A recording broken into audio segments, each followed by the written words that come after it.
tonight we are not sailing. The dragon-proud ship, that agent of swift terror and distant fire, is drawn up on the shingle behind you, a beast hibernating.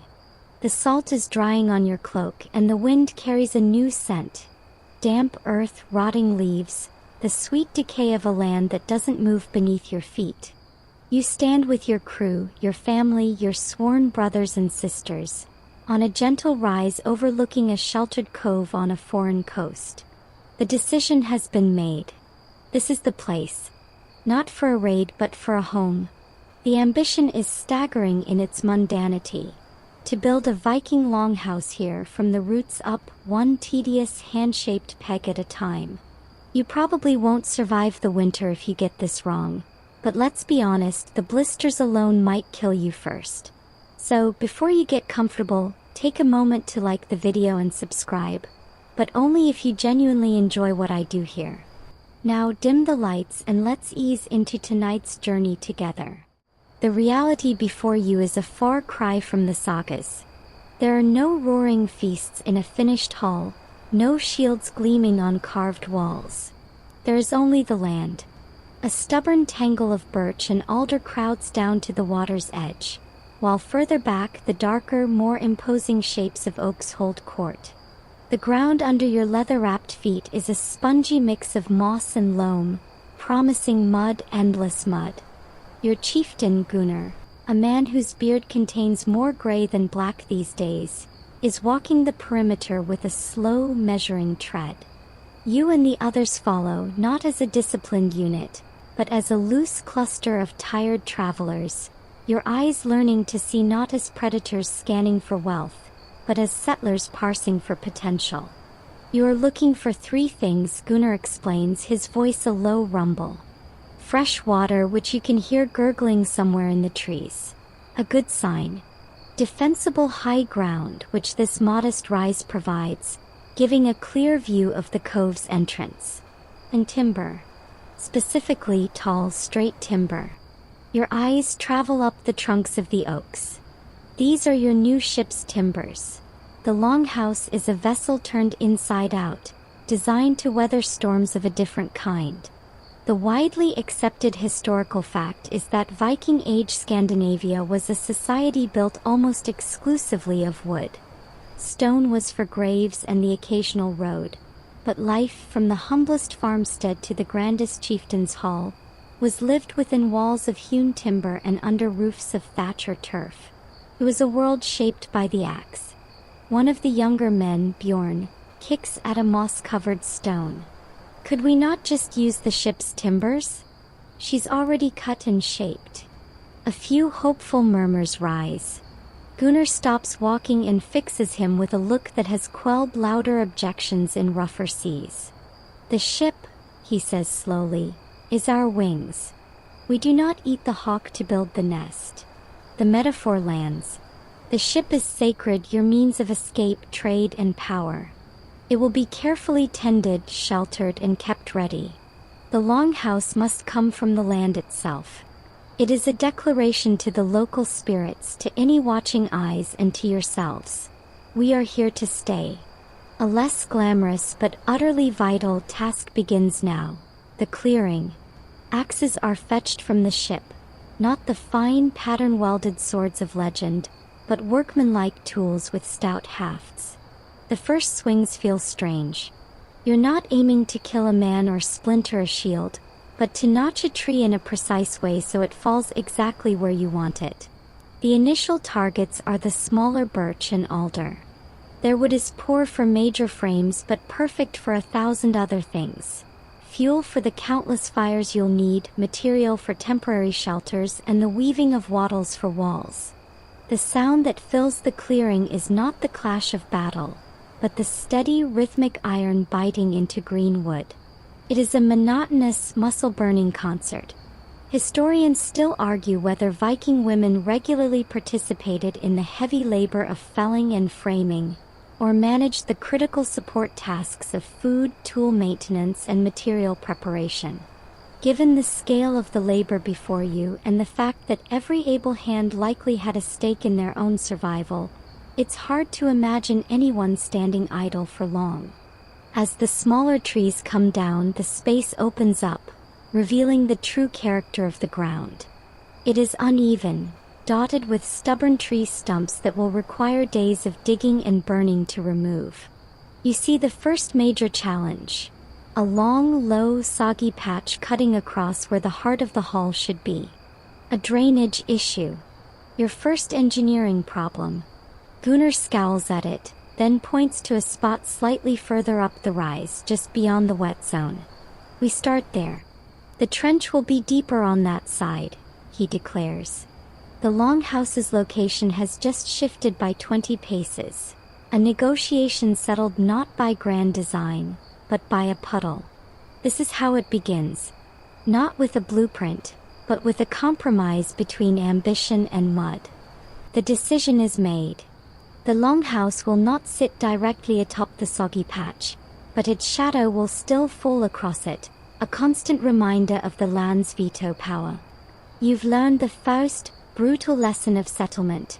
You do not impose your will upon a place like this. You listen to it. You bargain. Gunnar stands at the new site, his feet planted wide, and begins to turn in a slow circle, his gaze sweeping the horizon like a compass needle finding its pull. He is not just looking for the best view. He is aligning the future hall with an invisible, unforgiving logic. You watch as he squints at the morning sun, now struggling through a gauze of cloud. The door, he says, not to anyone in particular, will face south. This is not whimsy. It is a defensive and environmental calculation woven into one. A south-facing door, in this northern latitude, captures the greatest amount of weak, precious sunlight to flood into the main hall during the short winter days, providing both light and a modicum of passive heat. More crucially, it places the long, windowless back wall of the house to the north, presenting a solid, wind-breaking face to the direction from which the most savage winter storms and bitter winds will drive. The longhouse is a shield. Its placement is the first stance in a year-round battle against the elements. But the logic goes deeper, into the realm of the unseen. Gunnar walks to what will be the northwestern corner of the proposed hall and scuffs the ground with his heel. The hearth will be here, along the center, he mutters. The smoke will need to find its way out through the roof. The orientation isn't just about sun and wind, it's about managing the airflow for the central, life-giving fire. A prevailing wind from the southwest, if you're lucky, will help draw smoke up and out of the roof vents rather than backblast it into the living space. Getting this wrong means living in a permanent, eye-stinging haze. You're starting to understand that every decision is a knot of interconnected consequences. The placement of the door dictates the hearth's effectiveness. The hearth smoke dictates the comfort and health of everyone inside. Now comes the physical marking of this abstract plan. Two of the older crew members, Ketil and Asa, produce long, straight saplings stripped of their branches, which will serve as measuring poles. Using a length of braided leather rope knotted at specific intervals, your pre-feudal tape measure, they begin to lay out the ghost of the building on the ground. They start by marking the four corners of the main hall, a rectangle that feels absurdly large when merely indicated by 4 sticks in the earth. A typical chieftain's longhouse could be 20 to 30 meters long and 5 to 8 meters wide. Staring at the stakes, you try to imagine walls, a roof, a life contained within that space. It seems both vast and claustrophobically small for 30-odd souls and their animals. This is where you encounter a lesser-known, but critical, Viking architectural quirk. The longhouse is almost never a perfect, solitary rectangle. As Ketil and Asa move past the main hall stakes, they continue measuring, driving in more stakes to outline smaller, attached rooms at one or both gable ends. These will become the scarli or dinger, separate, often more private spaces for sleeping, storage, or specialized crafts like weaving. Think of it not as one building, but as a small, interconnected compound under a single, sprawling roofline. The animals, particularly the valuable and vulnerable cattle, will likely be brought into a partitioned section at one end during the deepest winter, their body heat contributing to the building's warmth, their presence a nightly reassurance against predators and thieves. Your home will be a shared ecosystem. Gunnar walks the staked perimeter, his brow furrowed. He stops at the southeastern stake, looks towards the tree line, then back towards the ship. He shifts the stake half a pace to the left. It's a tiny adjustment, invisible to you. But his accounting for the root spread of a large, old oak that stands just outside the planned wall line.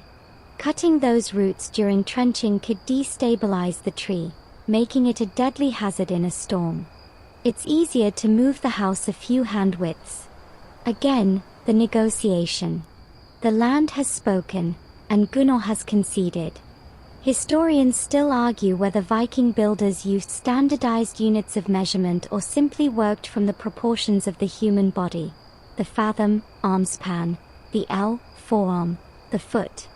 Watching Ketil use his own knotted rope and glance repeatedly at Gunnar's pacing feet, you suspect the answer is a pragmatic, frustrating both. The final measure is what looks and feels right for the timber you have and the people it must shelter. The ghost is now laid upon the earth.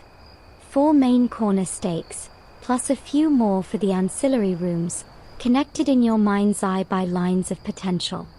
It looks insignificant, like a child's game. But this is the map of your future winters, of conversations by firelight, of the smell of baking bread and wet wool. It is the plot for every story that will be told about your people here. And it is currently at the mercy of the next, most important decision: which trees will die to give it bones. With the hall's outline staked into the soil, a silent, palpable shift occurs in the camp. The work of clearing underbrush and felling small trees continues, but now there is a new focus, a seeking gaze. Every man and woman looks past the birch and alder, their eyes searching the stand of great oaks at the forest's edge. You are no longer just clearing land. You are selecting the crew for the most critical job. And at the top of that list is finding the tree, the one that will become the ridge beam, the spine of your entire longhouse. Gunnar leads this search personally. He moves among the oaks not as a woodsman looking for firewood, but as a sculptor assessing a block of marble, or a captain judging the keel timber for a new ship. His hands press against rough bark. He stares up at the canopy, looking for the straightness of the trunk, the absence of major, twisting branches that would create weak points in the grain. This is not a quick process. He rejects the first 3 oaks outright. One has a split in its trunk, another leans slightly, a third, though straight, is too short. The ridge beam must be the single longest, strongest, most flawless piece of timber you will produce. The weight of the entire roof, and thus the integrity of the entire structure, will ultimately rest upon it. Finally, he stops before a towering oak. It is not the widest in the grove, but its trunk rises clean and true for a remarkable height before the first substantial branch forks out. It is a pillar of the forest. Gunnar walks a full circle around it, his expression unreadable. Then he places both palms flat against its bark, closes his eyes, and stands there for a long, silent moment. No one speaks. This is more than practical assessment. It is a moment of propitiation. You are about to kill a giant, a being that has stood here for centuries. You will ask its spirit to reside within your hall, to lend its strength to your home. There is a widely accepted historical fact that the Norse saw certain trees, especially great oaks and ash trees, as sacred, imbued with hemingja, a kind of inherent luck or power. To take such a tree without acknowledgement was to invite misfortune. Gunnar's silent communion is that acknowledgement. He steps back, opens his eyes, and gives a single, firm nod. The tree is chosen. But the work cannot begin yet. From a leather pouch at his belt, Gunnar produces a small pottery bottle of mead and a crust of hard bread. He pours a libation of mead onto the roots of the great oak and crumbles the bread there as well. "We thank you for your strength," he murmurs, his words barely audible. "Stand now with us, in a new form." It's a simple ritual, but it changes the atmosphere. The tree is no longer just a resource, it is a partner in the endeavor. A younger, more skeptical member of the crew might roll their eyes, but you notice none do. The forest feels too old, too watchful, for skepticism. Now the brutal practicality returns. The first cut is not made with an axe. Two of the best climbers, using leather straps and bare feet, shimmy up the neighboring trees to secure ropes high in their branches. These ropes are then attached to the chosen oak, well above where the cut will be made. Their purpose is not to pull the tree down, but to guide it. When it falls, you need it to fall exactly into the clear space you've prepared, not onto another valuable tree or, worse, onto a person. This is high-stakes forestry. The tension ropes are set, pulling the giant's crown slightly in the desired direction. Only then does Gunnar take up the felling axe. He doesn't swing wildly. The first chips he knocks from the trunk are on the side facing the intended fall. He creates a deep, downward-angled notch, the mouth that will guide the tree's descent. Chips of pale, fresh wood fly, smelling sweet and resinous. When the notch is deep enough, he hands the axe to another, and the work rotates, keeping the swings powerful and precise.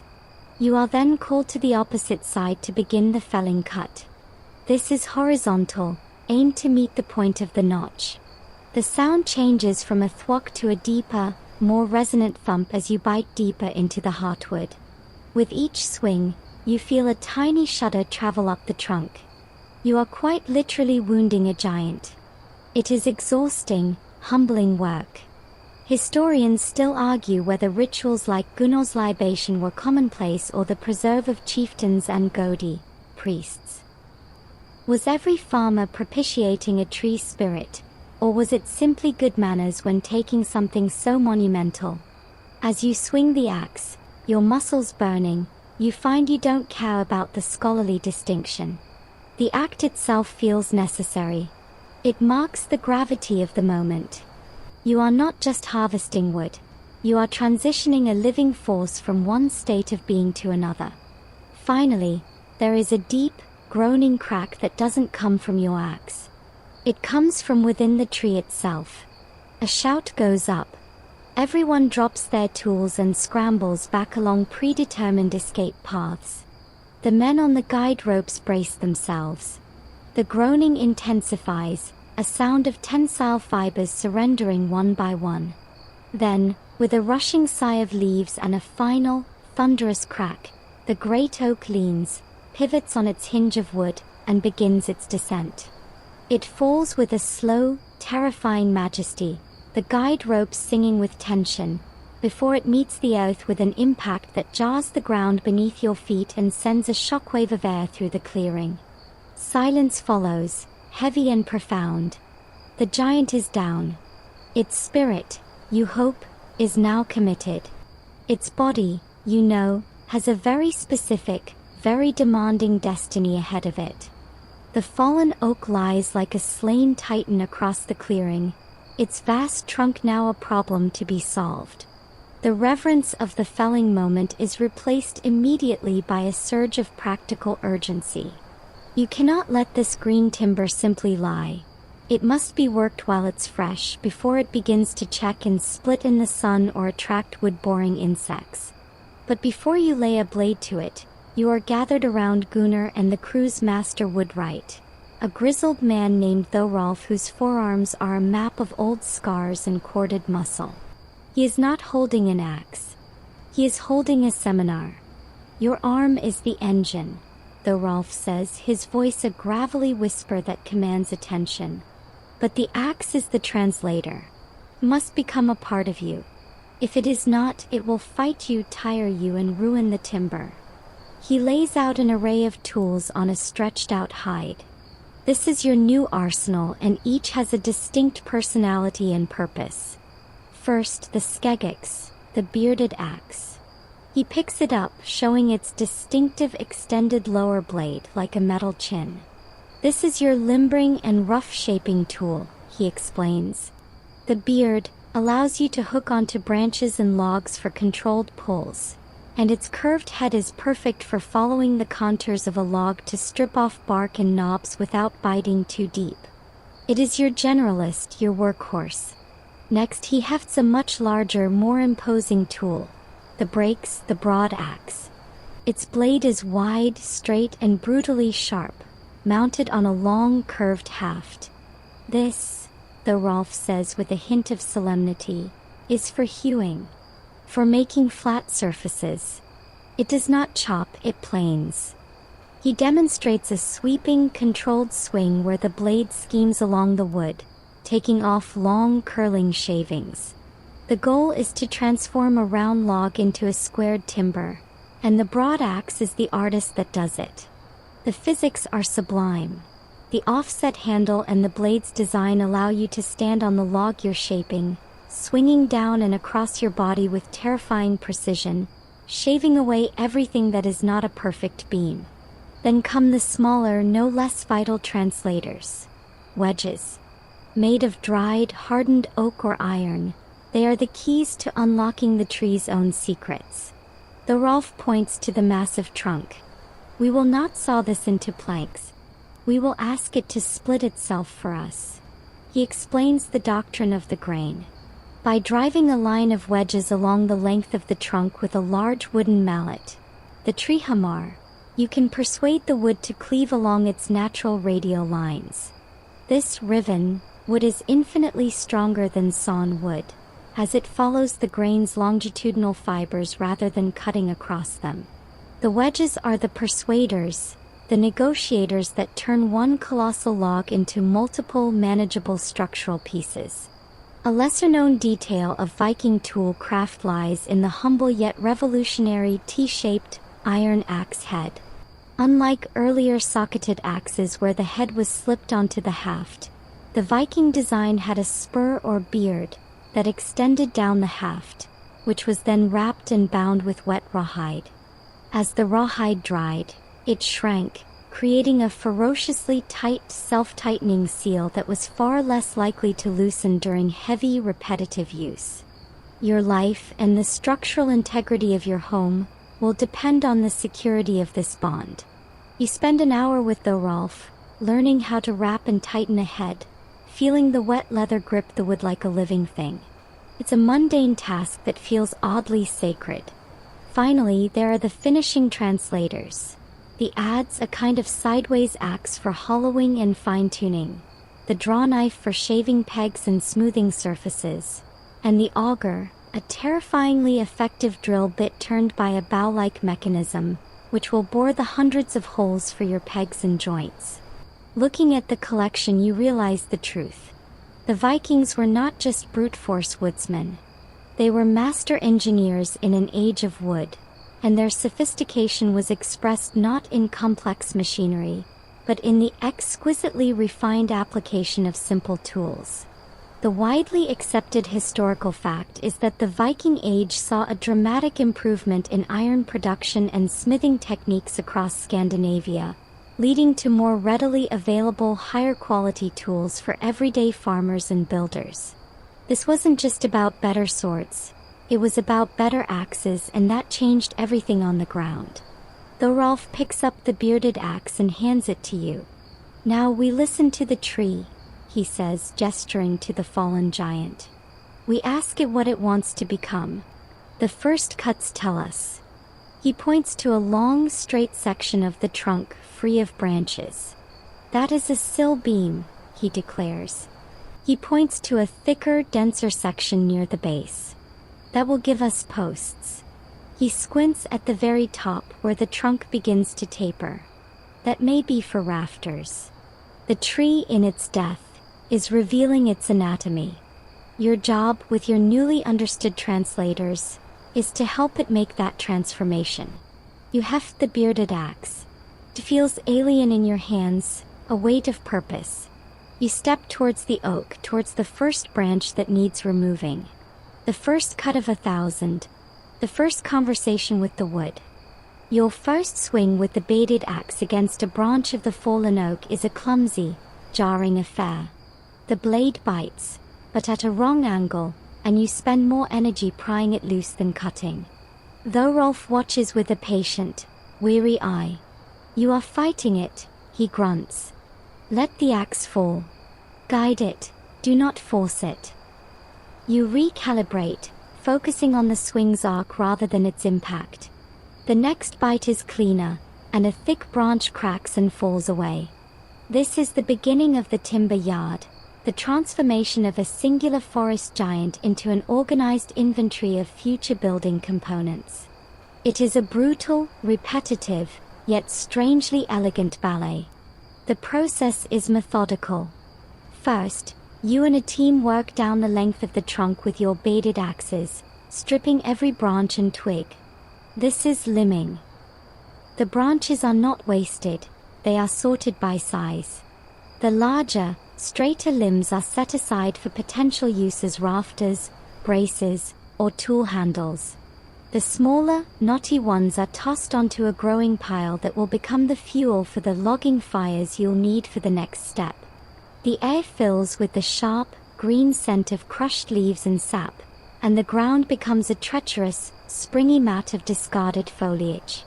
Once the trunk is a naked, immense cylinder, the real work begins, cross-cutting.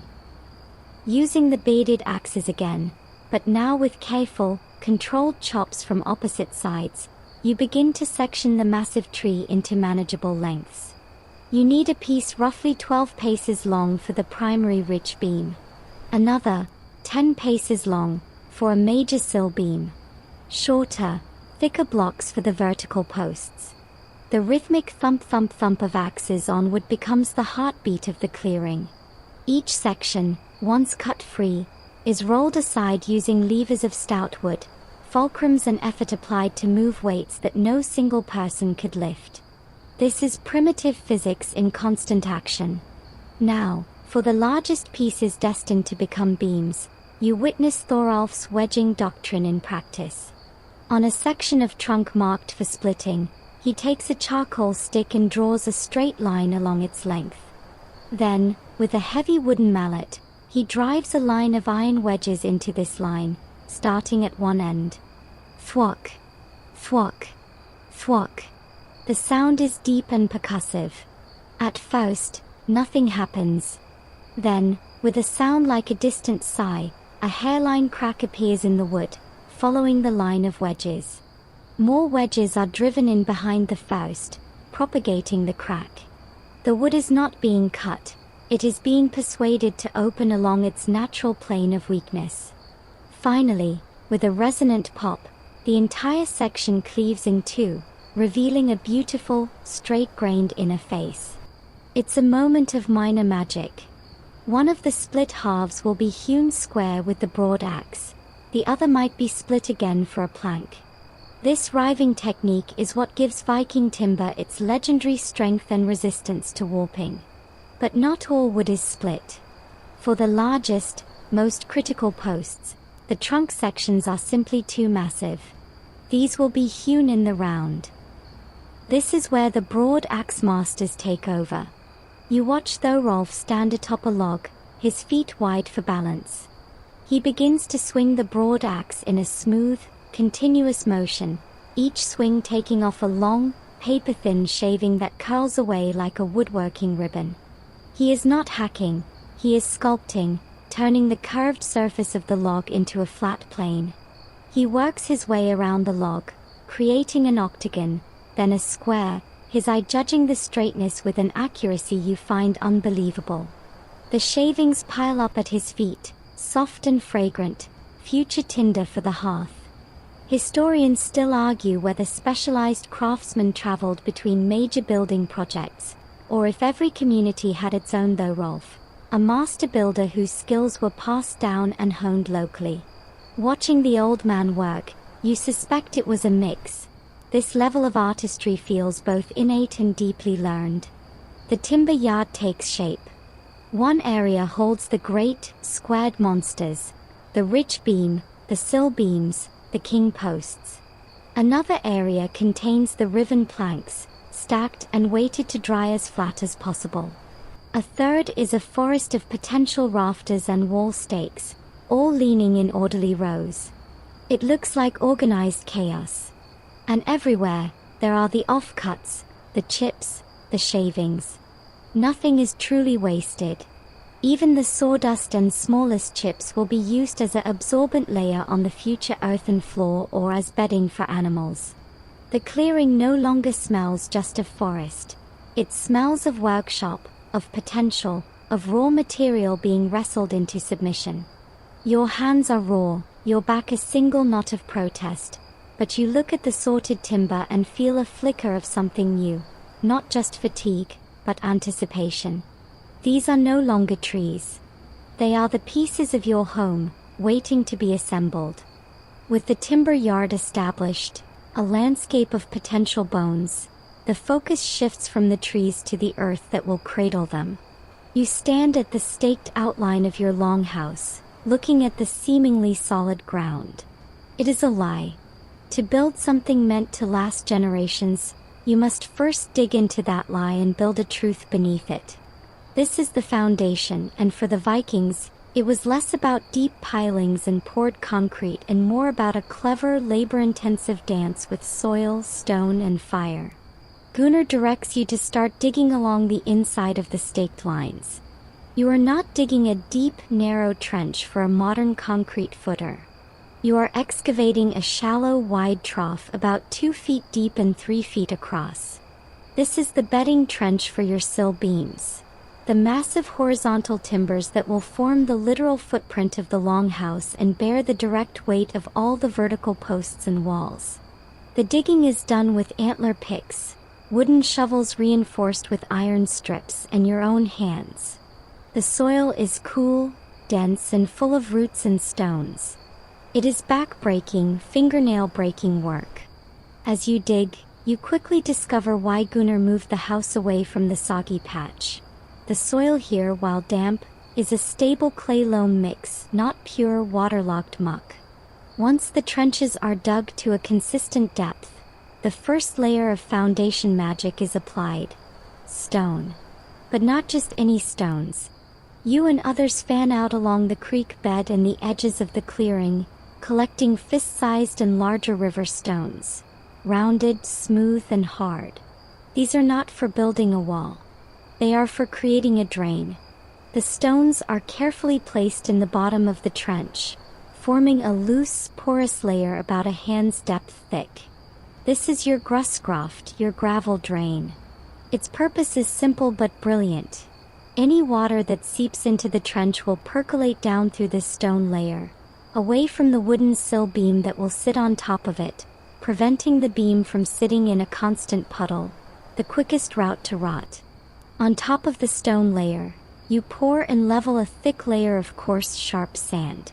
This serves as a final, stable, perfectly level bedding for the timber. The sand conforms to any minor irregularities in the bottom of the sill beam, distributing the weight evenly. It also acts as a capillary break, further wicking moisture away from the wood. It's a low-tech, highly effective damp-proof course. The widely accepted historical fact is that while Viking builders lacked our modern materials, their understanding of hydrology and ground stability, born of harsh necessity, was often acute. A longhouse built on wet, unstable ground would list, rot, and collapse within a decade, a catastrophic waste of a community's greatest effort. Now comes the surprising, slightly amusing historical detail. In many excavated longhouse sites, archaeologists find a distinct, thin layer of charcoal and ash mixed with the sand and stone at the foundation level. The theory is that after preparing the trench, the Vikings would light a series of small, hot fires directly in it. They would let them burn down to ash, then spread the embers and charcoal evenly before adding the final sand layer. But the fire would do several things. First, it would bake and harden the clay walls of the trench, making them more stable and less prone to slumping. Second, it would kill any seeds, roots, or insect larvae in the soil that might later grow or chew through your floor. Third, and perhaps most ingeniously, the layer of charcoal acts as a biocide and a minor insulator. It's a form of primitive in situ pest control and ground treatment. So, under Gunnar's direction, you build a series of small, hot fires of dry twigs and chips along the length of the trenches. The smell of wood smoke and baking earth fills the air. You are, in a very literal sense, cauterizing the wound you have made in the earth before placing the scar of your building upon it. Once the fires have died and the ashes are cool, you spread them evenly with a branch.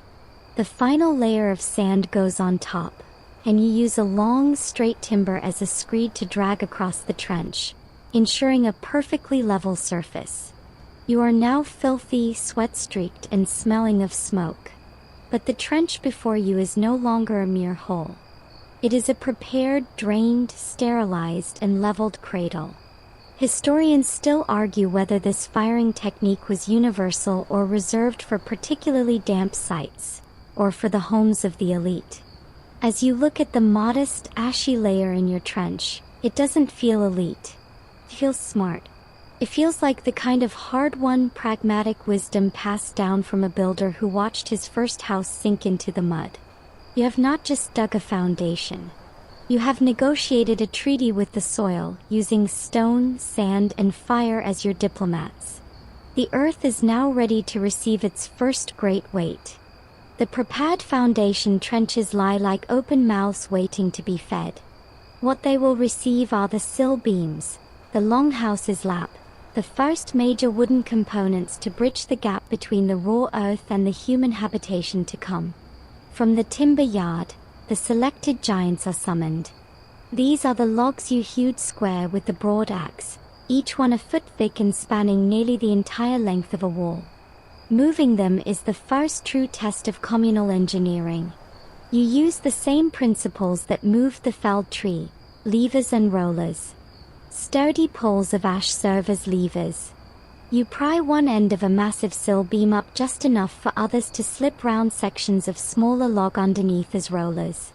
Then, with a team of a dozen people on ropes made from braided walrus hide or tough bast fiber, you begin to heave. The command is a low, rhythmic grunt rather than a shout. Heave, rest. Heave, rest.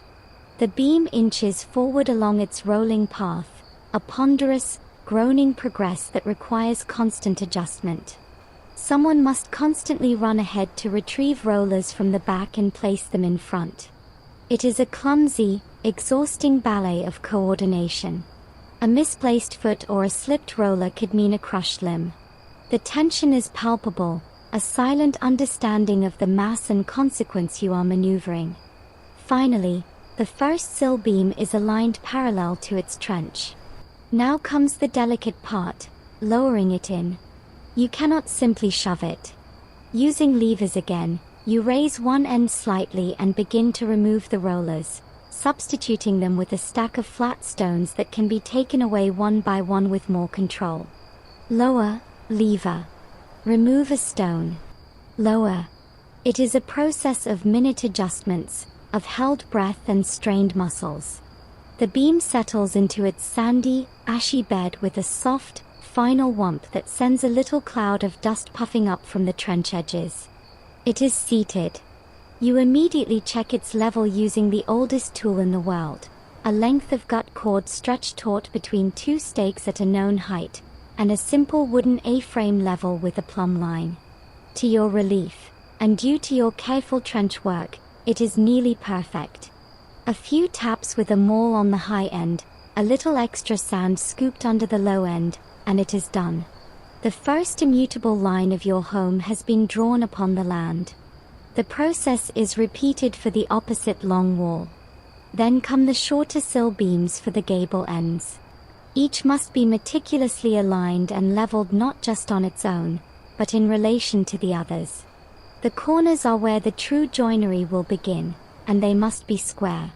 Gunnar and Thorolf use the 3-4-5 method of triangulation, a geometric truth known to builders for millennia. They measure 3 units along one sill, 4 units along the adjoining one, and if the diagonal between those points is 5 units, the corner is a perfect right angle. Their units are the lengths of Thorolf's own feet. It is absurdly low-tech and perfectly effective. A few adjustments with levers, and the wooden rectangle is laid, square and true, upon the cured earth. But the sill beam is not just a passive foundation. It is an active structural member, and it must be prepared to receive the next generation of timbers. This is where you get your first taste of precise joinery. Using a chalky paste, Thorolf marks the locations on the sill where the vertical wall posts will stand. At each mark, the next tool is introduced, the auger. The one you use is a fearsome iron bit, a good 1.5 inches in diameter, mounted on a sturdy wooden shaft. A cross handle is fitted at the top, and a leather strap is wound around the shaft. An assistant holds a wooden cap on top to provide downward pressure. You pull the strap back and forth, like sawing a string, and the auger bit begins to turn, biting into the dense oak. It's a slow, grinding process. The smell of burnt oak dust fills the air as the spiral flutes of the auger pull out long, curled shavings. Each hole is drilled straight down, about 4 inches deep, a mortise that will receive the tenant foot of a wall post. A lesser-known detail lies in what you do not see. In many excavated longhouses, the sill beams show no signs of being anchored to the ground with posts or stones. They were often simply laid in their prepared trenches and held in place by the immense weight of the building above and the friction of the surrounding earth. The entire structure was, in a sense, a monolithic wooden raft sitting on, but not pinned to, the ground. This allowed for a degree of flexibility, letting the building shift and settle with frost heave and soil movement without cracking apart. It was a design that understood its materials and its environment. Your home will float on its foundation, not be shackled to it. As the last auger hole is finished, you stand back. The sill beams form a perfect, empty frame. It looks like the outline for a game, a giant's playing board set upon the earth. But to you, it feels like a promise. The foundation was a treaty with the earth. This wooden frame is the first article of that treaty, written in oak. The ground has been addressed. Now, you must build upwards from it. The empty frame of the sill beams is a silent stage. Now, the actors must take their places. From the timber yard, the wall posts are brought forward. These are the shorter, thicker, squared timbers that will become the vertical pillars of your longhouse's walls, defining its internal rhythm and bearing the direct load of the roof. Each one is a person's height and then some, hewn with intimidating solidity. Their ends have been meticulously shaped with the broad axe and adze. The bottom is a tenon, a protruding tongue of wood that must fit snugly into the mortise holes you drilled into the sill beams. The top end is also shaped, often with a simple flat notch or another tenon, ready to receive the horizontal wall plate that will eventually tie them all together. The raising of the first post is a ceremony of grunting precision. It is far too heavy to simply lift into place. You use a method called stepping. A sturdy forked branch is planted in the ground next to the mortise hole. The post is laid on the ground with its tenant foot near the hole. Using levers, you raise its head end and prop it on the fork, creating a pivot. Then, with a team of you on long ropes attached to the top of the post, you begin to walk it upright. Heave, step. Heave, step. It is a slow, controlled arc. The post rises against the sky, a stubborn obelisk of potential. As it nears vertical, others guide the tenant foot over its mortise. A shout goes up, ready, drop. The ropes slacken minutely, and the post's own weight drives the tenon home into the mortise with a solid, satisfying thud that vibrates up the length of the timber. It stands. But it is a precarious giant, swaying in the breeze. Immediately, temporary braces, long poles of spruce, are lashed to it at sharp angles, staking it to the ground and to neighboring, still horizontal sill beams. These are the training wheels, the loyal retainers that will hold the post true until its permanent wooden kin can lock it into a communal embrace. You move down the line, repeating the process. Post after post is stepped, dropped, and braced. The south wall line goes up, then the north. The space begins to transform from a flat outline into a three-dimensional sketch. The posts stand like a silent army at attention, defining the internal aisles of the future hall. Here is a crucial, widely accepted historical fact. The classic Viking Longhouse was not one open space. The interior was divided into a central nave and two lower side aisles by these two rows of posts. The high roof would soar over the central space, while the lower side aisles, created by the sloping roof, would be used for storage, workspace, and sleeping benches. You are literally building the architectural grammar of your daily life. As you work, you notice Thorolf paying fanatical attention to the spacing. The posts are not equidistant. They are clustered more closely near the doorways, for strength, and at the gable ends, to support the triangulation of the roof. In the middle of the long walls, they are spaced a little wider. This isn't random. It's a calculated distribution of load and material efficiency. He also constantly checks the plumb, the vertical truth, of each post with his weighted cord. A post that leans inward or outward will throw off every piece of joinery that follows, a cascade of error that could weaken the entire structure. The braces are adjusted, a lever is applied to the post's base, a tenon is shaved with a draw knife for a better fit. It is a process of relentless correction. A surprising detail emerges during this work. Many of these wall posts show evidence of having had previous lives. In an age where iron is valuable and timber is worked with immense labor, nothing is wasted. A post might have a few old mortise holes from its time as a beam in a different building, or show adze marks that don't quite align with its current shape. Your longhouse is being built, in part, from the ghosts of other structures, a ship's keel timber, an old roof beam from a raised hall, a salvaged piece from a previous settlement. The building carries a hidden archaeology within its bones. By the end of days of this labor, you have a forest of posts standing within the sill beam frame, all braced and true.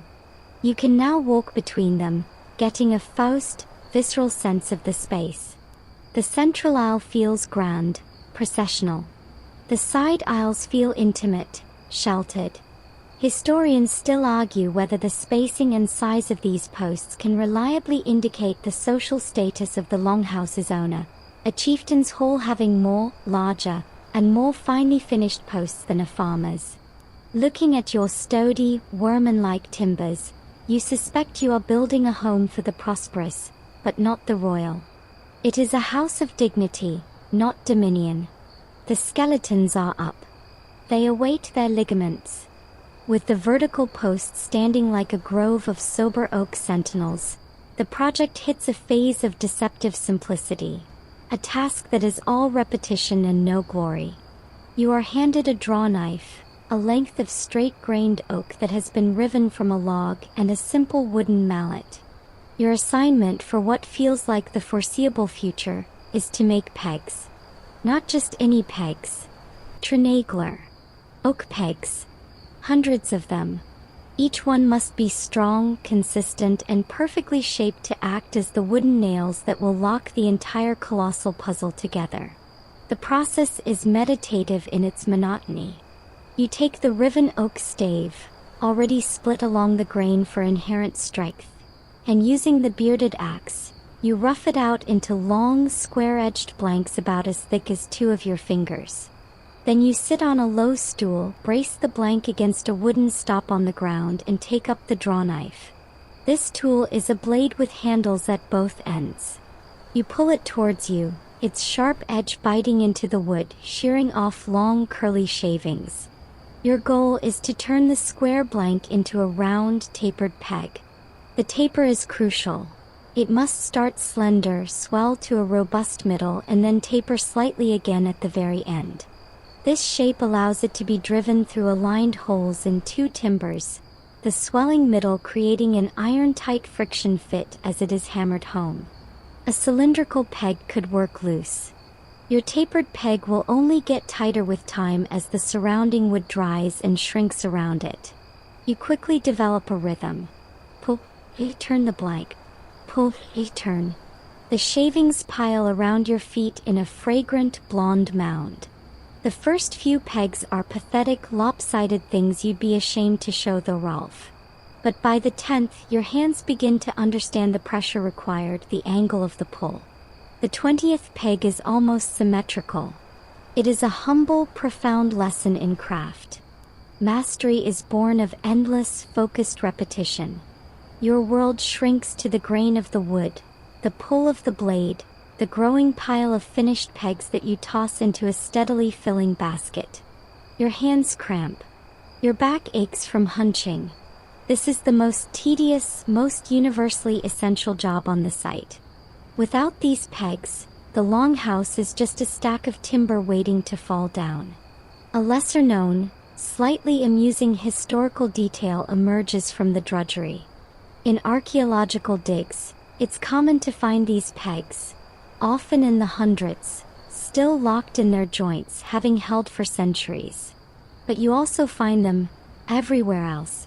In hearth ashes, in floor layers, in midden piles. They are, in essence, the Viking equivalent of a dropped screw or a stray nail. They rolled away during construction, were kicked into a fire, were swept up with the trash. Some show teeth marks, suggesting they were used as improvised chew toys for dogs or teething babies. Your perfect, painstakingly shaped peg has a statistically high chance of ending its useful life not in a majestic roof joint, but in the jaws of an irritable husky or as a temporary plug for a leaky bucket. It's a humbling thought as you shape your 47th perfect specimen. The sheer number required is staggering. Every single major joint in the longhouse, where a post meets a sill, where a wall plate sits on a post, where a rafter meets the wall plate or the ridge beam, will be secured with one or more of these pegs. Each peg requires a hole to be drilled with the laborious auger. This means for every hour you spend making pegs, someone else is spending an hour drilling holes. It is a vast investment of time for a component that will almost entirely disappear from view, swallowed by the timbers it binds. The widely accepted historical fact is that the Viking Longhouse was a masterpiece of post and lintel construction, held together almost exclusively by complex woodworking joints and these oak pegs. The use of iron nails was minimal, reserved for metal fittings on doors or chests. Iron was too precious, and a nail, unlike a swelling peg, can work loose as wood seasons. Your peg is a one-way trip. Driven in, it is never meant to come out. As your basket fills, you look at the pile of simple dowels. They seem insignificant, but you are beginning to understand their power. They are the final arbiters. They are the vote that turns an assembly of parts into a unified whole. Without them, the joinery is just a clever idea. With them, it becomes immutable law. Historians still argue whether certain families or workshops had signature peg shapes or sizes, a kind of carpenter's mark on a microscopic scale. Looking at the variations in your own basket, some slightly more slender, others with a more aggressive taper, you doubt it. The signature is simply functional. The peg must fit the hole and hold. Everything else is poetry the wood doesn't care about. You pick up another blank, brace it, and pull the draw knife. The shaving curls away. The rhythm continues. One tedious, vital peg at a time. Your basket of pegs is now a small hill of potential connections. Meanwhile, other crews have been preparing the timbers that these pegs will marry. This phase is where the true magic of Viking carpentry reveals itself, the joinery. It's time to move beyond simply stacking wood and into the realm of interlocking puzzles, where each piece is custom-shaped to embrace its neighbor. Under Thorolf's exacting eye, you graduate from peg shaving to learning the language of mortises, tenons, and lap joints. The first joint you tackle is the one you've already prepared for, the connection between the wall post and the sill beam. You've drilled the mortise hole into the sill. You've shaped the tenon on the post's foot. But now, you witness the final fitting.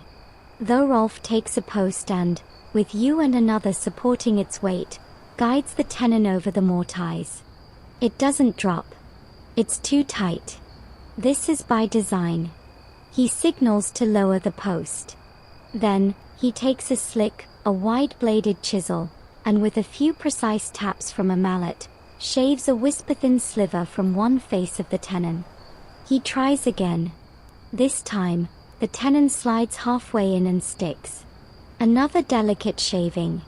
On the third attempt, the tenon slides home with a firm push, seating fully with a solid, resonant knock. It is a dry fit. The wood fibers compress, creating immense friction. There is no wobble. None. You could lift the entire sill beam by this post now. This is the ideal, a joint so tight it seems to have grown that way. Next, you learn the lap joint. This is for connecting horizontal timbers, like the wall plates that will sit atop your rows of posts. On the end of one beam, Thorolf uses a chalk line and a sharp knife to scribe a cut that will remove exactly half the thickness of the timber for a short distance from the end. This is the lap. The same is done to the connecting beam. When the two lapped ends are brought together, they interlock, creating a flush surface while doubling the material at the joint. A hole is then drilled through both layers at the lap, and one of your pegs is driven through, locking the two beams together laterally. It's a simple, brutally effective way to make a long, continuous beam out of shorter lengths, and it's used everywhere. But the most impressive joint is the one you prepare for the roof's future, the tying joint at the top of the wall posts. Here, the horizontal wall plate beam must sit securely atop the post. Often, the post's top is given a wide, flat tenon or a shoulder that the wall plate's bottom is notched to sit upon, a shouldered mortise and tenon. This does more than just prevent the plate from sliding off. It transfers the crushing weight of the roof downwards through the full width of the post, not just a small point. You watch Thorolf carve this shoulder with an adze, his strokes so controlled they leave a surface almost as smooth as if it had been sanded. The concept of bearing surface becomes physical to you. It's about distributing load, like a wide foot on snowshoes preventing you from sinking. A surprising historical detail lies in the occasional discovery of marked timbers at excavation sites. Not runes, but simple carpenter's marks, Roman numerals, lines, crosses, or unique symbols carved into adjoining faces of a joint. These are assembly marks. Because each joint is custom fit, each piece has only one correct place and orientation in the grand puzzle. After shaping a complex joint on a beam that might not be raised for weeks, the carpenter would carve matching marks on the beam and its future partner. When the chaotic, stressful day of the raise came, the crews could quickly match 8 to 8 or a 3-line hash to its twin, knowing the joint would fit without further trimming. It's the early medieval version of IKEA instructions, minus the pictograms and the existential despair. You begin to carve simple tally marks on your own fitted pieces under Thorolf's direction. The widely accepted historical fact is that this joinery technology didn't exist in a vacuum. It was directly related to shipbuilding. The sophisticated lapstrake planking, keel joints, and rib attachments of the Viking longship required the same precise, strong, flexible wood-on-wood connections. The master shipwright was also the master housewright. The principles of resisting torque, managing load, and allowing for a degree of flexible movement were the same whether battling North Atlantic waves or a Baltic blizzard. You are building an upside-down, stationary ship. As you practice cutting a simple lap joint yourself, you experience the profound satisfaction of the snug fit. The moment when two uniquely shaped pieces of wood come together and resistance gives way to seamless union. It's a quiet click, a cessation of struggle. There is no gap for the wind to whistle through, no wobble for time to exploit. It is, in its way, a tiny act of perfection.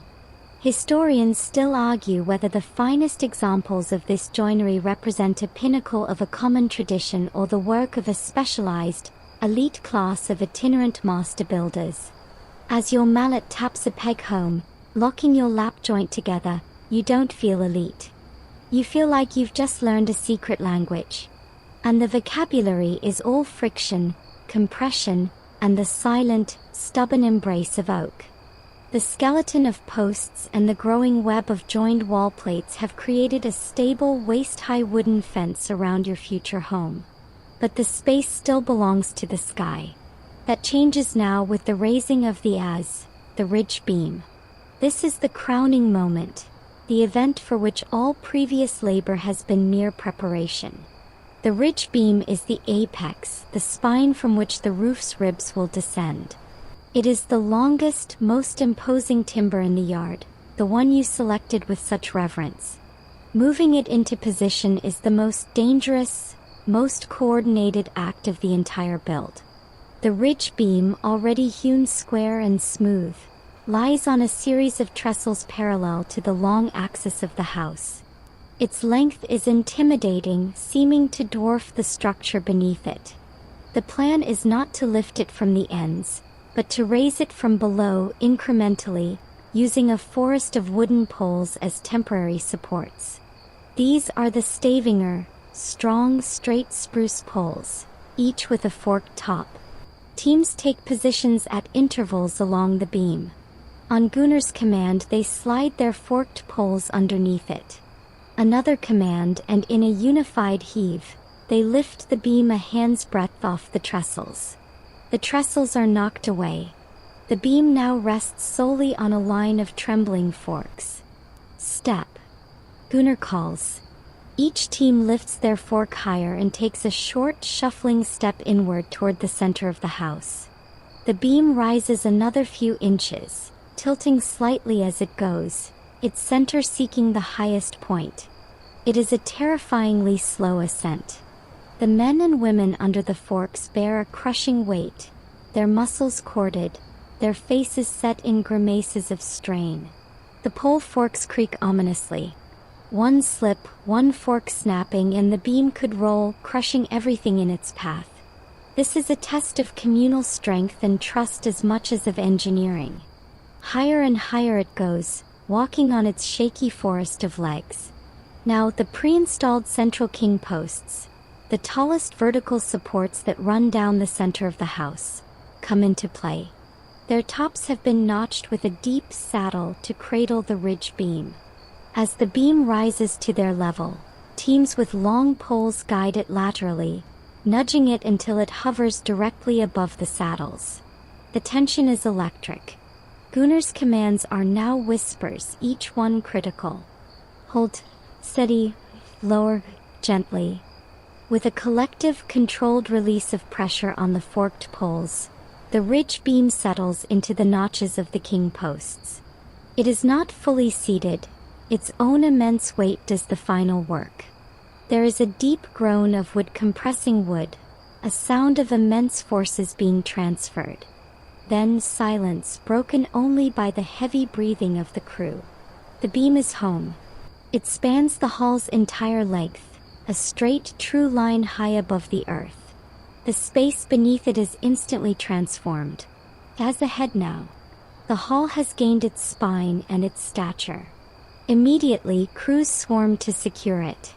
They drive your pre-made oak pegs through holes drilled in the king post saddles and through the ridge beam itself, locking it against any lateral shift. Temporary diagonal braces are lashed from the ridge beam down to the wall plates, creating a web of stability. Only when Thorolf has walked the entire length, sighting down the beam and checking every peg, does he give a slow single nod. A collective sigh of relief, then a ragged cheer, ripples through the exhausted crew. The single most perilous operation is complete. A lesser-known detail of this process is the potential for ritual embedded within it. Some sagas and later folklore speak of placing a piece of silver, a weapon, or even a sacrificial animal's skull in the post hole of the central king post or under the ridge beam saddle as a graftal, a foundation offering, to bring luck and stability to the house. Whether your crew does this is unseen. Gunnar and Thorolf are private men. But the solemnity of the moment carries its own ritual weight. You have not just lifted a beam, you have elevated the very concept of the house. The widely accepted historical fact is that the ridge beam was often the only part of a longhouse's interior that might be decorated, sometimes with simple carvings or painted patterns, as it was the central, unifying feature visible from every point in the hall. Your ridge beam is plain, functional oak. But as you look up at it, it feels monumental enough. With the ridge beam secured, the logic of the roof becomes clear. From this high spine, the rafters will descend like ribs to the wall plates, creating the pitched roof that will shed rain and snow. Historians still argue whether the primary design driver for the steep pitch of Viking roofs was heavy snowfall, torrential rain, or the simple need for high interior space in the central hall. Staring up at your newly raised spine, you suspect it's all three. The ridge beam is the answer to every question the sky can ask. It is a declaration. Here, under this line, we will be dry. The heart of the house is now in place, suspended between earth and heaven. With the ridge beam solemnly presiding over the whole, the rhythm of the work changes again. The danger of the great lift is past, replaced by a repetitive, almost meditative process, the installation of the rafters. These are the long, slender timbers that will form the roof's ribcage, descending in paired lines from the ridge beam down to the wall plates on either side. They have been waiting in the timber yard, a small forest of straight, tapered spruce and pine, lighter than oak but strong and flexible. Each rafter is lifted by two people and walked to the side of the house. The top end is carved with a simple bird's mouth notch that will hook over the ridge beam. The bottom end is given a similar notch or a flat cut to sit squarely on the horizontal wall plate. The first pair is the trickiest. You and a partner carry a rafter up a makeshift ladder of lashed poles leaning against the wall plate. The footing is precarious, the timber awkward. You maneuver the top end until the bird's mouth notch engages the ridge beam with a solid clunk. Then you lower the bottom end onto its marked position on the wall plate. It doesn't fit perfectly. Of course it doesn't. Thorolf is there with his draw knife. A few shaves off the bearing surface, and the rafter sits flush. Immediately, you drill a hole through the rafter's foot and into the wall plate beneath, using the auger from a terrifyingly unbalanced position. You insert one of your precious oak pegs and drive it home with a mallet. The rafter is now tethered to the wall. Its partner on the opposite side is installed to mirror it, and their tops are often tied together with a withe, a flexible willow branch. Where they meet at the ridge, or later, a horizontal purlin will be added to brace them. Then you move down the line. Rafter after rafter. Lift, fit, trim, peg. It is physically demanding but intellectually simple. The complex joinery is below you, in the posts and plates. Up here, it's about replication and rhythm. As more rafters are added, the skeleton of the roof takes shape. The space inside the hall transforms once more. Before, with just the ridge beam, it was a grand corridor open to the sky. Now, with the descending lines of the rafters creating a repeating, rhythmic perspective, it feels like being inside the inverted hull of a great ship. The light filters through the gaps in a striped pattern, and the sound of the wind shifts from an open roar to a structured hum as it flows over and through the latticework. A widely accepted historical fact is that the Viking Longhouse roof was a complex, layered system. The rafters are just the primary frame. Upon them will be laid a lattice of lighter poles, or rivers, running perpendicular. On top of that will go the roofing material, thatch, turf, or wooden shingles. But the rafters themselves are the essential geometry, determining the pitch, strength, and final interior volume. Their consistent spacing, which you are now enforcing with every peg you drive, is what will make the thatcher's or turf layer's job possible. A mistake here creates a weak spot for snow to accumulate or for wind to tear at the covering. A surprising and slightly amusing detail comes from the sheer number of rafters. A hall of your size might require 60 or more pegs. Given the labor of cutting, shaping, and pegging each one, you'd think they'd use fewer, heavier beams. But there's a clever logic to this multitude.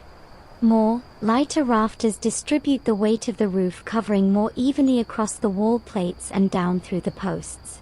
They also provide a denser support lattice for the roofing material, preventing sagging.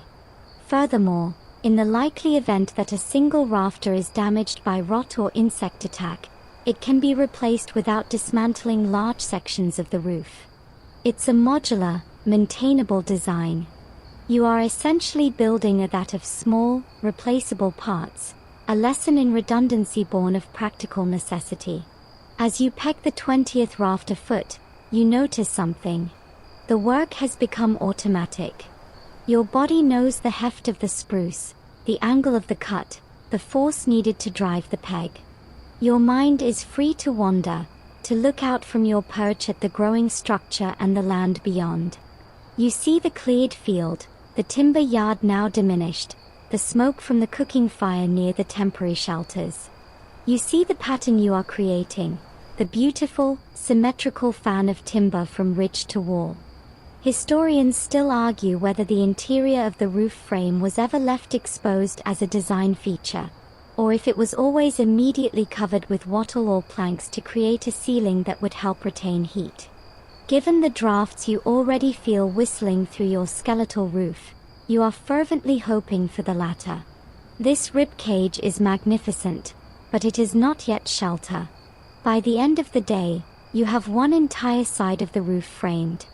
The long line of rafter feet, pegged and true, marches along the wall plate. From inside, the effect is breathtaking. The hall has a new anatomy, a sense of ordered, ascending space pointing towards the central ridge.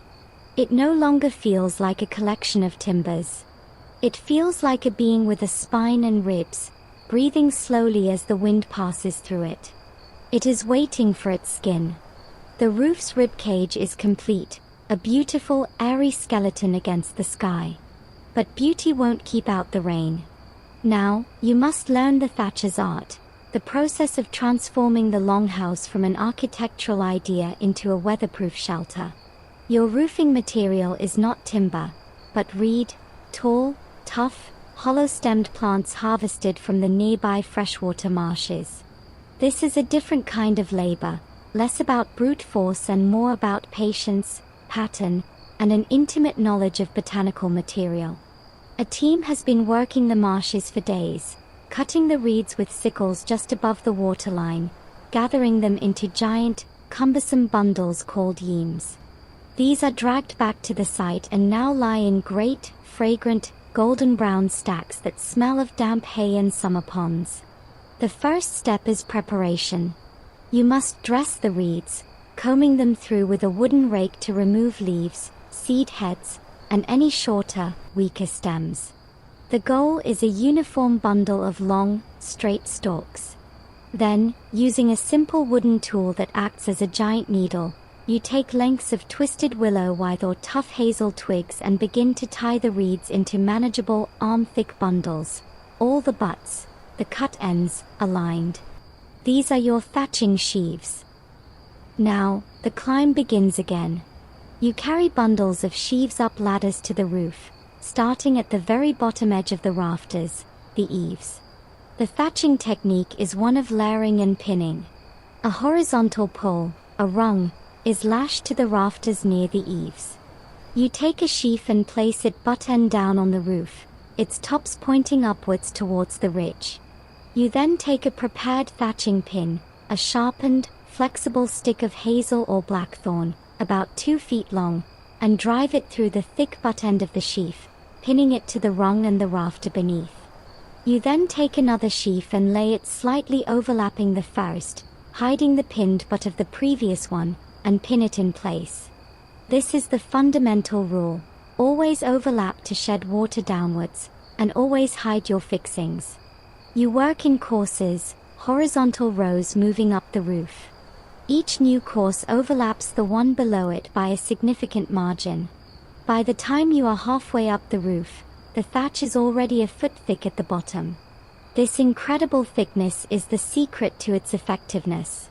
The hollow reeds trap air, providing superb insulation against both winter cold and summer heat. The dense, overlapping layers shed water like a duck's back, allowing rain to run quickly down the steep pitch to the eaves. A well-made reed thatch roof can last 40 years or more, becoming a habitat for birds and insects, slowly composting from the top down while still protecting the layers below. A lesser-known, slightly amusing detail of thatching is the sparrow stick. As you near the top, at the ridge, you'll need to finish the roof in a way that is both waterproof and secure against high winds. The final ridge detail is often capped with a special layer of sheaves laid saddle style over the peak, held down by long, horizontal poles that are themselves pinned or tied down. But to prevent birds, particularly sparrows, from burrowing into the thick thatch to nest and potentially loosen the bundles, thatchers would often weave thorny branches like hawthorn or bramble into the final courses. It's a simple, biological form of pest control.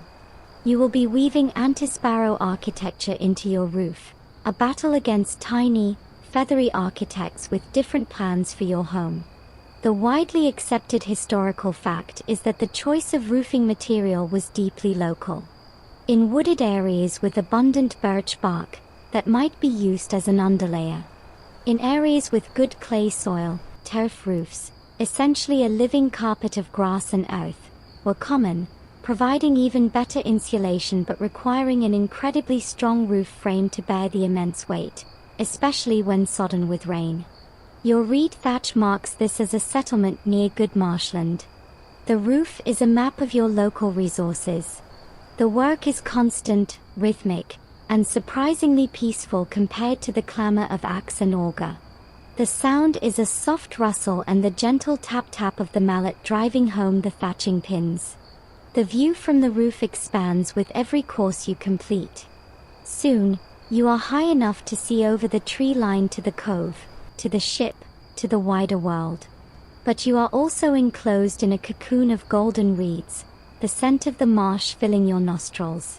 Historians still argue whether thatching was a specialized, seasonal trade done by itinerant craftsmen, or a common skill possessed by most farming communities.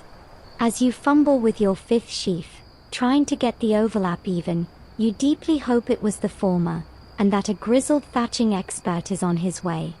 But the pattern, once understood, is forgiving. The thatch hides a multitude of sins, as long as the water runs off. As the final courses go on and the two sides of the roof meet at the ridge, the transformation is profound. The open, airy skeleton disappears beneath a dense, textured, golden hide. The interior of the hall darkens, becoming a twilight space pierced only by the light from the doorways and the future smoke holes. The sound of the outside world becomes muted, distant. You have just given your longhouse its most vital organ, a shell. It is no longer a framework. It is, for the first time, a space that feels separate from the world. A space that could be warm, dry, and quiet. The longhouse now stands under its golden thatch, a proud silhouette against the sky. But it is still just a shell, a cavern. The wind whistles freely between the wall posts, and the interior is a single undivided space echoing with every sound. Now you turn to the task of creating the interior walls and summoning the heart of the home, the hearth. This phase is about filling the gaps, defining rooms, and preparing for the first sacred flame. The walls between the great vertical posts are filled using wattle and daub. This is a messy, communal, and strangely satisfying process. First, the wattling. You take the slender, flexible branches you saved from the initial clearing, mostly hazel and willow, and weave them horizontally between vertical staves that have been set into holes drilled into the sill beam below and the wall plate above.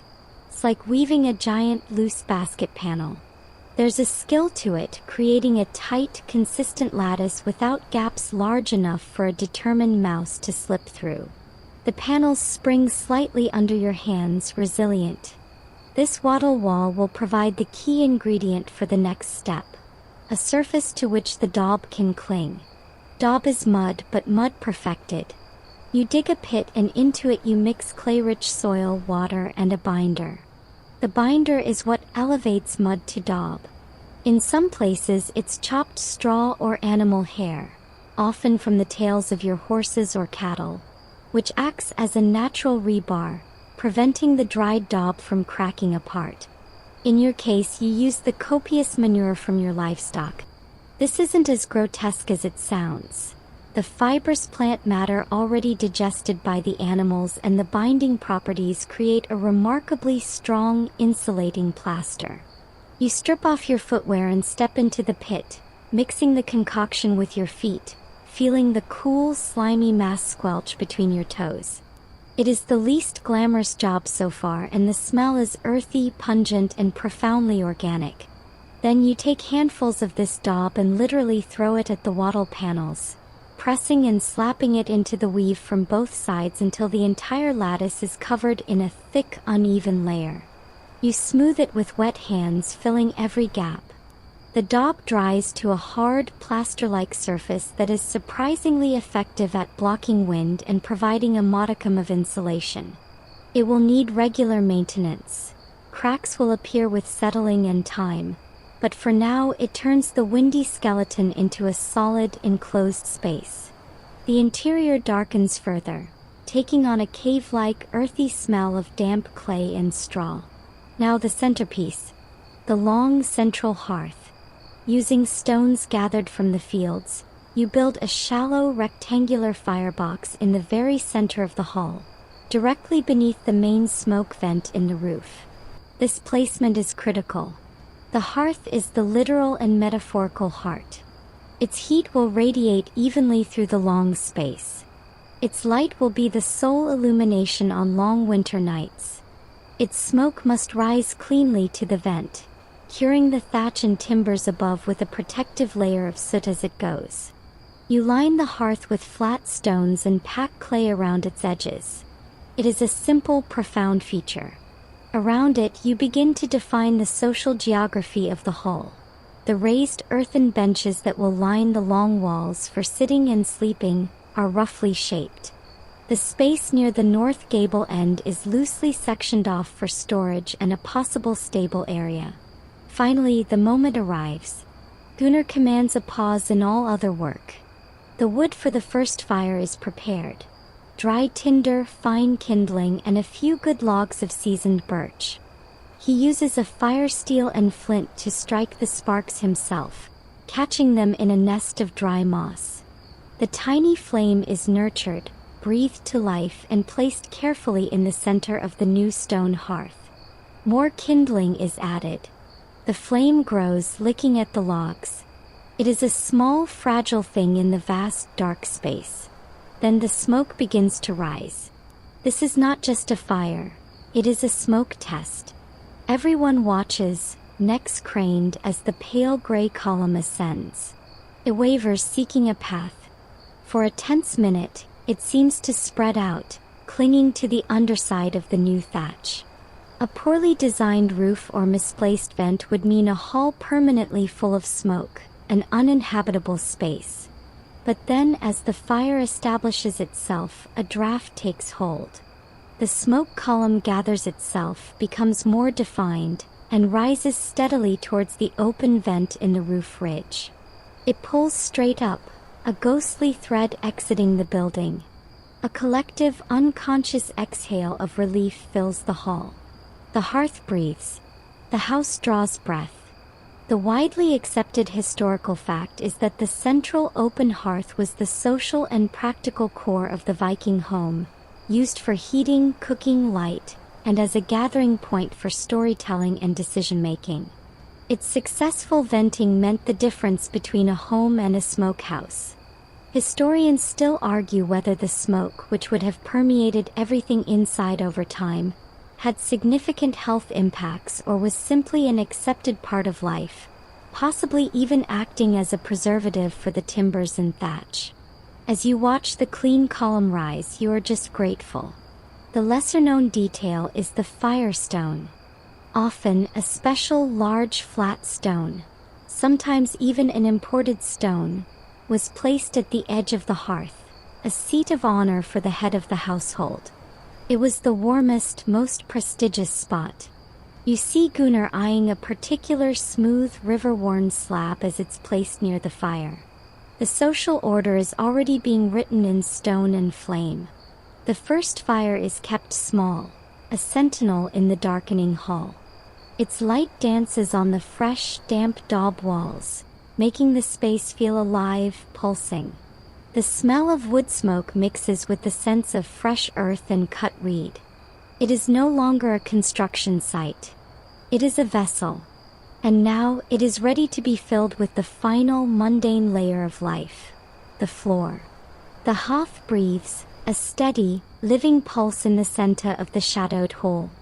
Its light paints the fresh daub walls in flickering ochre and umber, revealing their textured, imperfect surface. The great work is done, but the house is not yet a home. The final fit-out begins, a process of turning a protective shell into a lived-in space. It starts from the ground up, with the floor. The current ground is a mess of compacted clay, wood chips, footprints, and debris from months of labor. You cannot live on this. The first task is to lay a proper floor. In a chieftain's hall, they might use planks, but here, you will have an earthen floor, a jawed golf. But this, too, is crafted. You begin by bringing in basket loads of fine, dry sand from the creek bed. This is spread in an even layer, several inches thick, across the entire interior. On top of this, you lay a mixture of clay and finely chopped straw, which you tread down until it is hard and smooth. This surface is then beaten with flat stones, polished by the passage of countless feet, until it forms a firm, almost concrete-like crust. It will be swept daily, and over the years, it will become as hard as tile, absorbing the oils from spills, the ash from the hearth, the essence of daily life. It is a floor that is alive, that settles and changes, and it will never be perfectly clean. A thin, fragrant dust will always be part of the air, but it is warm underfoot and solid. Next, you build the permanent benches. Along the long walls, in the side aisles beneath the lower slope of the roof, you construct the sawing or pall. These are earthen banks, faced and topped with planks split from your leftover timber. They are wide enough to sit on, to work on, and most importantly, to sleep on. Upon these planks will go bedding of furs, straw-filled mattresses, and woolen blankets. This is where you will eat, talk, craft, and dream. The space beneath these raised benches becomes valuable storage for chests, tools, and personal effects.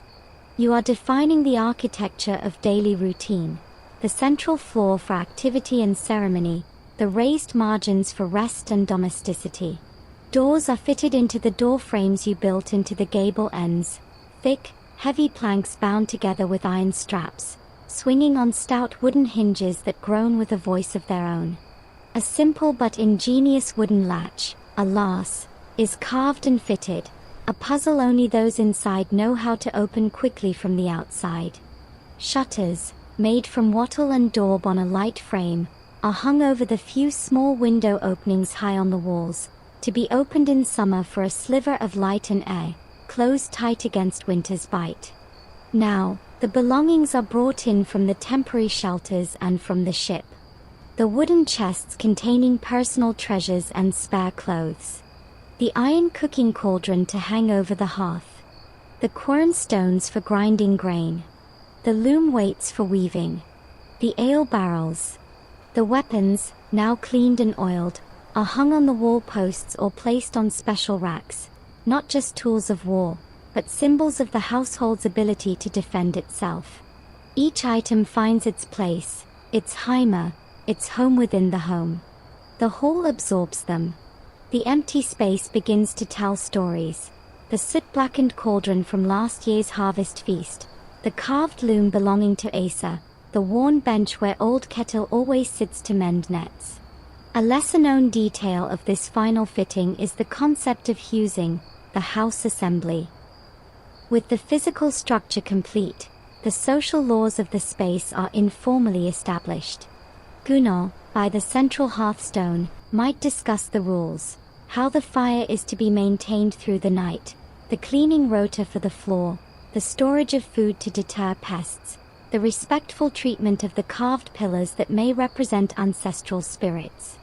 The longhouse is not just wood and thatch, it is a microkingdom with its own protocols, and its completion demands a social compact as much as a physical one. You stand back, near the new doorway, as the evening meal is prepared for the first time on the new hearth. The smell of stewing meat and herbs begins to overpower the sense of fresh earth and green wood. The widely accepted historical fact is that the Viking Longhouse was a multifunctional, multi-generational space, housing people, animals, and belongings under one roof for security, warmth, and social cohesion. It was the absolute core of the farmstead, the BAE. As you watch your crew, your family, find their places on the new benches, their faces lit by the communal flame, you see that fact come to life. The chatter is different now. It's no longer about the next cut, the next peg. It's about the grain to be sown in the cleared field, the fish in the cove, the story someone's grandfather told on a night like this. The project is over. The home has begun. Historians still argue whether the completion of a longhouse was marked by a specific ritual or feast, a husal or house ale ceremony to bless and celebrate the new dwelling. As Gunnar raises the first cup of ale, mead having been dedicated to the trees and the earth long ago, and toasts the house, the builders, and the future, you have your answer. The ritual is simply this: the first shared meal, the first collective exhalation after months of held breath, the first night of true shelter. The longhouse is no longer something you are building. It is something you are inside. It is listening with you, breathing with you, ready to hold the weight of the winters and the echoes of the stories to come. The fire settles into a steady, glowing bed of coals, its light now soft and deep, pooling in the hollows of the worn hearthstones and glancing off the smooth faces of the packed earth benches. The murmur of quiet conversation blends with the soft, rhythmic sound of someone sharpening a tool in the corner, a metallic whisper that speaks more of peaceful maintenance than urgent preparation.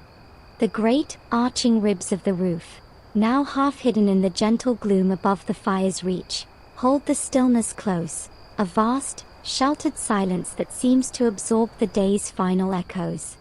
You can feel the solidity of the earth beneath the smoothed floor, no longer raw ground but a firm, familiar foundation, and the walls of woven branch and clay seem to lean in, not to confine, but to embrace, holding the warmth of the gathered people and the gentle, smoky scent of home. Outside, beyond the heavy door, the wind may wander across the cove and sigh through the newly bared timbers of the building yard. But here, in this crafted hollow, its voice is only a distant, passing breath, a reminder of the world you have gently pushed back, just for a while. The longhouse is complete, not as a monument, but as a living, breathing presence, its timbers sighing softly as they settle into their final rest, a vessel now ready for the slow, deep currents of ordinary days and star-filled nights, a steadfast companion against the vast, sweet dark.